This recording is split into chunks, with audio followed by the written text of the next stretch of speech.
Government స్కూల్లో విద్యార్థుల సంఖ్య రోజు రోజుకు తగ్గిపోతుందంటే అది ఒకటి ఓన్లీ ప్రభుత్వందే తప్పు కాదండి.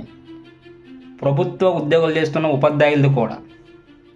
నెలకి 50,000 60,000 శాలరీ వస్తున్నప్పుడు మనం విద్యార్థులకి ఎంత న్యాయం చేస్తున్నదని కూడా మనం ఆలోచించాలి.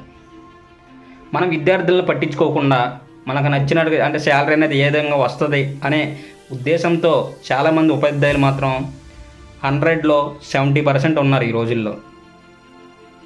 ఒక్కసారి ఆలోచించండి, మీరే కనుక శ్రద్ధ కనుక వహిస్తే విద్యార్థుల సంఖ్య అనేది ఎందుకు తగ్గుతుందండి?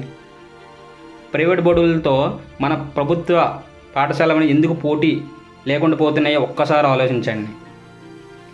మీరు చేసిన తప్పు వల్ల విద్యార్థి సంఖ్య తగ్గిపోయి ఉపాధ్యాయ వృత్తి కోసం ఎన్నో సంవత్సరాలు కష్టపడుతున్న నిరుద్యోగులు రోజు రోజుకి మిగిలిపోతూనే ఉన్నారు.